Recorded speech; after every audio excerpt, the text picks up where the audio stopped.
Hello guys, Ayyanar துணையில் அடுத்ததாக என்ன நடக்குதுன்னு சொன்னால், பாண்டிக்கு வானதி அந்த டாக்டரை விரும்புகிற விஷயம் வெளிப்படையாகவே தெரிஞ்சிட்டது. இதுக்கப்புறம் இவளோட பேசணுமா என்று நினைக்கிற நிலைக்கு கொண்டு வானதி விட்டுட்டாங்க.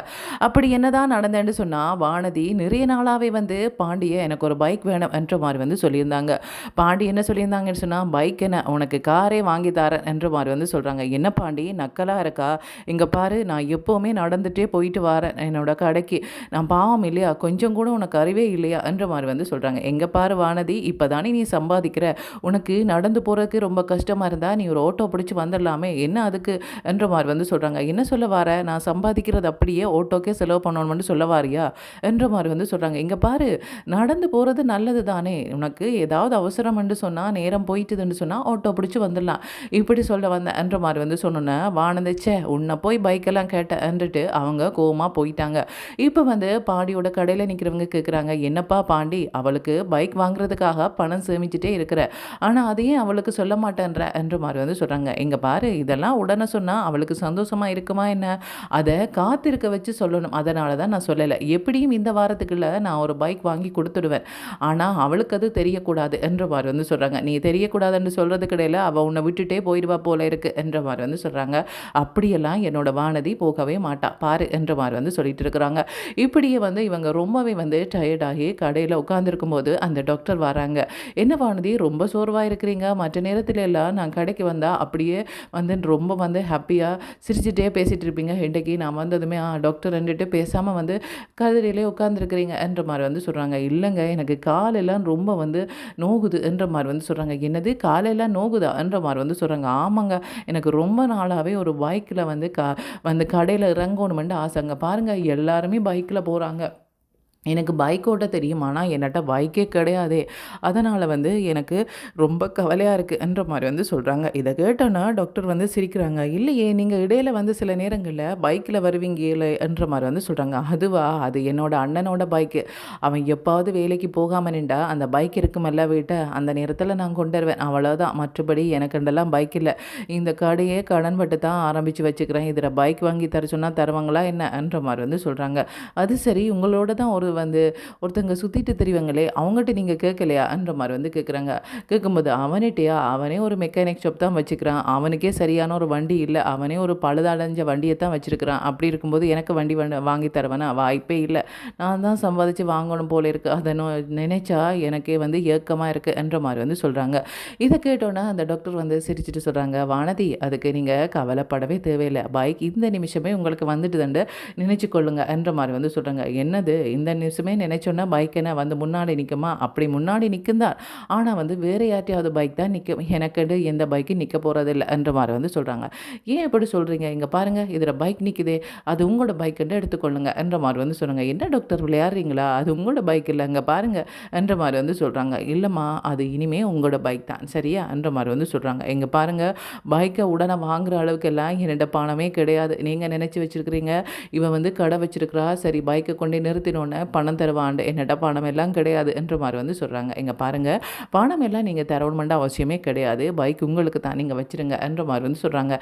நிஜமாவா என்ற மாதிரி சொல்லும்போது, ஆமாங்க, சரி உங்களுக்கு பைக் ஓட்ட தெரியும் தானே, லைசன்ஸ் எல்லாம் இருக்குது தானே? ஆமாம், என்ன நக்கலா என்ற மாதிரி சொல்லிட்டு, நான் இப்போவே இந்த பைக்கை ஓட்டி பார்க்கட்டா என்ற மாதிரி சொல்கிறாங்க. உங்களுக்கு தான் இனிமேல் இந்த பைக், அப்படி இருக்கும்போது நீங்கள் ஓட்டி பார்க்காம வேறு யார் இந்த பைக்கை ஓட்டி பார்க்குறது, நீங்கள் தாராளமாக ஓட்டி பாருங்கள், ஆனால் கடையை திறந்துட்டு இப்படி பைக்கை எடுத்துகிட்டு போனீங்கன்னு சொன்னால் அப்புறமா கடையார் பார்க்குறது, அதுதான் அங்கே ஒரு தம்பி நிற்கிறாங்களே அவங்க பார்த்துக்கொள்வாங்க, தம்பி நீ கடையை பாரு, நான் ஒரு வெளியில் போயிட்டு வரேன் என்ற மாதிரி சொல்கிறாங்க. அவங்க எங்கே போகிறாங்கன்னு சொன்னால் பாண்டியோட வீட்டுக்கு தான் போகிறாங்க. பாண்டி அங்கே இவங்களுக்கு அதிர்ச்சி கொடுக்கலாம்னு இருந்தால் இவங்க பாண்டிக்கு ஒரு அதிர்ச்சி கொடுக்கறதுக்காக போகிறாங்க. பாண்டியின் வீட்டுக்கு முன்னாடி போய் கோன் அடிக்கிறாங்க. பாண்டி, என்னப்பா இனிமேல் தூக்கம் விட்டு எழும்பலையா? நான் கடையை திறந்துட்டு இப்போ உன்னோட வீட்டுக்கு முன்னாடியும் நிற்கிறேன் என்ற மாதிரி சொல்லும்போது ஒரு சத்தத்தையுமே காணலை, வீட்டில் யாருமே இல்லை.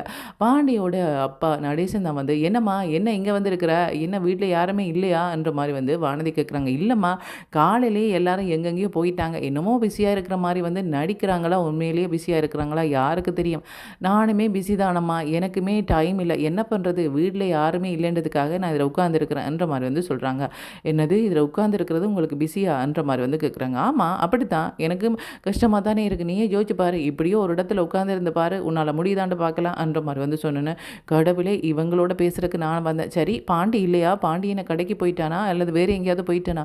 கடைக்கு தான் போயிருப்பான், எதுக்கு நீ கடையில் போய் பாரு. அது சரி, பாண்டியை தேடி கடைக்கு தானே போவேன், என்ன இங்கே வந்திருக்கிறேன்னு சொல்லும்போது, இல்லை இல்லை அவனுக்கு ஒரு சர்ப்ரைஸ் கொடுக்கலான்னு வந்தேன், அவன் இல்லை என்ன பண்ணுறது, அவன் கொடுத்து வச்சது இவ்வளோ தான் அண்டுட்டு அவங்க பாட்டுக்கு போகிறாங்க. அவங்க அந்த பைக்கை காட்டத்தான் வந்தாங்க. ஆனால் பாண்டியுமே அங்கே இவங்களுக்கு ஒரு பைக்கை வந்து எடுத்து வச்சுருக்குறாங்க. கடைக்கு தானே வானதி எப்போவுமே வருவாங்க, வரும்போது அந்த பைக்கை கொடுத்தா ரொம்ப சந்தோஷப்படுவாங்கன்னு நினச்சி வச்சுக்கிறாங்க. ஆனால் வரும்போதே வானதி பைக்கில் தான் வருவாங்கன்றதை பாண்டி கொஞ்சம் கூட எதிர்பார்க்கல.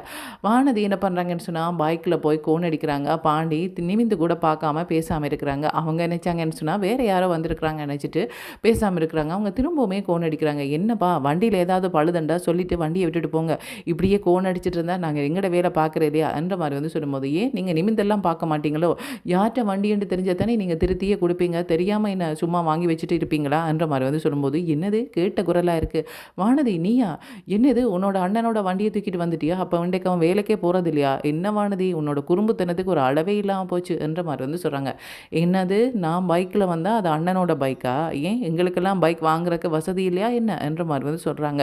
சிரிச்சுட்டே வானதி உனக்கு வசதி இருக்கா இல்லையான்னு நான் சொல்லி தான் உனக்கு தெரியணுமா, ஏன் உனக்கு தெரியாதா என்ற மாதிரி வந்து சொல்கிறாங்க. பாண்டி இங்கே பாரு, இந்த நக்கல் பேச்செல்லாம் என்னோட வேண்டாம் சரியா, நான் வந்து இதுக்கு முன்னாடி இருந்த வானதி எல்லாம் கிடையாது, இப்போ மெடிக்கல் ஷாப் வச்சுருக்கிறேன், அது மட்டும் இல்லாமல் என்கிட்ட பைக்குமே இருக்குது, இது என்னோட பைக்கு என்ற மாதிரி வந்து சொல்கிறாங்க. அப்படியா வானதியோட பைக்கா, எதை வச்சு நான் நம்புறது என்ற மாதிரி வந்து சொல்கிறாங்க. ஆமாம் என்னோட பைக் தான், இப்போ பாரு நான் ஃபோன் பண்ணி காட்டுறேன்ட்டு, யாருக்கு வானதி ஃபோன் பண்ணுற பொறு, நான் ஃபோன் பண்ணி நான் வந்து வீடியோக்குள்ளேயே பேசுகிறேன், அப்போ தெரியும் உனக்கு என்னோட பைக்கா யாரோட பைக்கு என்ற மாதிரி வந்து சொல்லிவிட்டு டாக்டருக்கு வந்து கால் பண்ணுறாங்க. டாக்டர் வந்து சொல்கிறாங்க நான் கிளினிக்கில் பிஸியாக இருக்கிறேன், என்ன வானதி சொல்லுங்கன்னு சொல்லும்போது, இந்த பைக் இருக்கா பாருங்கள், பார்த்துட்டு சொல்லுங்கள் இது யாரோட பைக்குன்னு சொல்லுங்கன்ற மாதிரி வந்து சொல்கிறாங்க.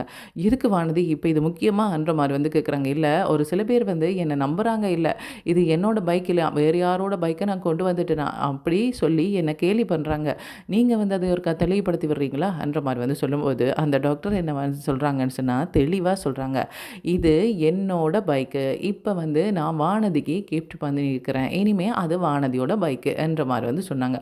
சொல்லும்போது பாண்டிக்கு அப்படியே அதிர்ச்சியாக போச்சு. என்னது அந்த டாக்டர் வந்து இவங்களுக்கு பைக்கை கிஃப்ட் பண்ணியிருக்கிறாங்களா, எதுக்கு வந்து பைக்கை கிஃப்டாக கொடுக்கணும், கொடுக்க வேண்டிய அவசியம் என்ன, எனக்கு ஒன்றுமா புரியலையே, நான் சந்தேகப்பட்டது ஒரு விதத்தில் உண்மையாக போதும் என்ற மாதிரி வந்து நினைக்கிறாங்க. டாக்டர் வந்து இந்த வானதியை லவ் பண்ணுறாங்கன்னு நினச்சாங்க பாண்டி, இப்போ அது உண்மை போல இருக்குது, அதனால தான் பைக்கெல்லாம் கொடுக்குற அளவுக்கு வந்துட்டாங்க.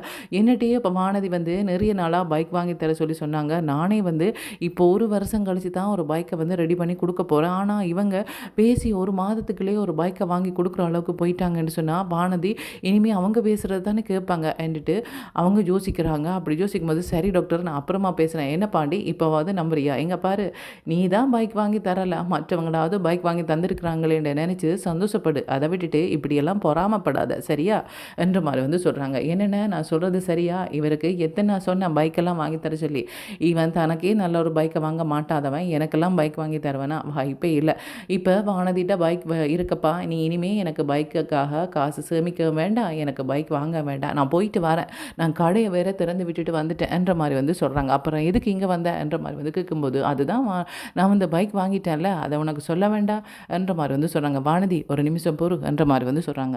என்ன பாண்டி எனக்கும் வேலை இருக்கு, நான் இதுக்கு முன்னாடி இருந்த வானதி எல்லாம் கிடையாது, இங்கே பாரு இதில் உட்காந்துருந்து உன்னோட பேச்சை கேட்டுட்டு இருக்கிறதுக்கு எனக்கு நான் வந்து நிறைய வேலை இருக்குது, நான் ரொம்ப பிஸி என்ற மாதிரி வந்து சொல்கிறாங்க. ஓ நீ ரொம்ப பிஸின்றது எனக்கு தெரியுமம்மா, இந்த பைக் ஒருக்கா பாரு என்ற மாதிரி வந்து சொல்கிறாங்க. எந்த பைக் இது ஒருக்கா பாரு என்ற மாதிரி வந்து சொல்கிறாங்க.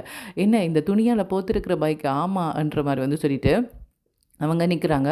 அப்படி அவங்க விரித்து பார்த்தா யாரோட பைக்கு, யார் கொண்டு வந்து புது பைக்கு, யாரோ ஒருத்தன் தன்னோட பொண்டாடிக்கு புது பைக் எடுத்துருக்கிறான் போல இருக்குது, அதுதான் கொண்டு வந்து இதில் நிறுத்திட்டுருக்கிறான், என்ன பண்ணுறது, இதெல்லாம் பார்க்குறதுக்கு தான் நான் வந்து கொடுத்து வச்சுக்கிறேன் போல இருக்குன்ற மாதிரி வந்து சொல்கிறாங்க. இது வேறு யாரோட பைக்கும் கிடையாது, இது பாண்டி உனக்காக எடுத்த பைக்கு என்ற மாதிரி வந்து அந்த கடையில் நிற்கிறவங்க சொல்கிறாங்க. என்ன பாண்டி பைக் எடுத்துகிட்டு கடையில் நிறுத்தி விட்டுருக்குற, ஆமாம் கடையில் நிறுத்தாமல் வேற எங்கே பண்ணுறது, இதெல்லாம் வந்து உன்னோட கொண்டு தாரதுக்காக நான் வந்து வெயிட் பண்ணிட்டு இருந்தேன், நீயே இங்கே வர வேண்டாம் நான் எதிர்பார்க்கவே இல்லை, இல்லை, கடையில் கொண்டு வந்து உன்னோட தரலாமண்டா, நீயே இங்கே வந்துட்டன்ற மாதிரி வந்து சொல்கிறாங்க. உண்மையாவா பாண்டி சொல்கிற?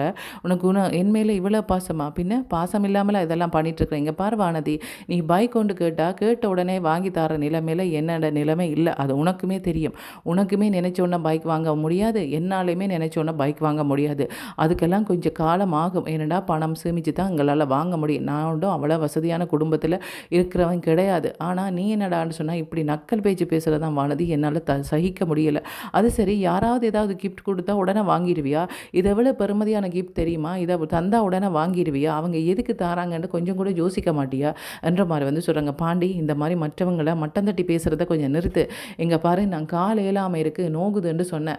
அப்படி சொல்லிவிட்டு எனக்கு ஒரு பைக் இருந்தால் நல்லா இருக்குமென்ட்டு நானாக தான் சொன்னேன். சொன்னதுக்கு தான் அவங்க தன்னோட பைக்கை தந்துட்டு போனாங்களே ஒழிய தாங்களாக கொண்டாந்து தரலை. நீங்கள் அதை முதல்ல யோசிக்கணும். சும்மா சும்மா மற்றவங்க மேலே பழி போடக்கூடாது. என்ன நடந்தேன்ட்டு தெரிஞ்சுட்டு தான் பாண்டி பேசணும். எனக்கு இதுதான் பாண்டி உன்னில் பிடிக்காத விஷயம் என்ற மாதிரி வந்து சொல்கிறாங்க. சரி, உனக்கு நீ வந்து கேட்டதுக்கு அப்புறமா தானே இந்த பைக்கை தந்தாங்கன்னு சொன்னேன், நீ அவங்ககிட்டயே கொண்டு கொடுத்துடு என்ற மாதிரி வந்து சொல்கிறாங்க. என்னது இந்த பைக்கை கொடுக்குறது? ஆமாம், இந்த பைக் வந்து நான் உனக்காக வாங்கியிருக்கிறேன், இதுக்கான பணத்தை நான் கட்டுவேன். ஆனால் அந்த பணத்தை அவங்க கட்டணும். அப்புறமா ஏதாவது ஒரு பிரச்சனைன்னு சொன்னால் அவங்க பைக் தந்தவங்கன்றதுக்காக அவங்களோட பிரச்சனை எல்லாத்துக்கும் அவங்களுக்கு நீ சப்போர்ட் பண்ண வேண்டி இருக்குது. நீ பேசாமல் கொண்டு கொடு என்ற மாதிரி வந்து சொல்கிறாங்க. அதெல்லாம் எப்படி கொடுக்குறது? அவங்க ஆசையாக அந்த பைக்கை கொடுக்க முடியுமா என்ற மாதிரி வந்து சொல்கிறாங்க. சரி, அந்த பைக்கை நீ வாங்கி வச்சிருக்கணுமா அல்லது இந்த பைக்கை வச்சிருக்கணுமான்றதை நீயே முடிவு பண்ணு. ஆனால் அந்த பைக் தான் உன்கிட்ட இருக்குமா இருந்தால் பாண்டி இனிமே இல்லை உனக்குன்னு நினச்சிக்கொள்ளு என்ற மாதிரி வந்து சொல்கிறாங்க. இதுக்கப்புறமா வானதி என்ன முடிவு எடுக்க போகிறாங்கன்றது கைஸ் வெயிட் பண்ணி தான் பார்க்கணும். ஓகே, தேங்க்யூ, பாய்.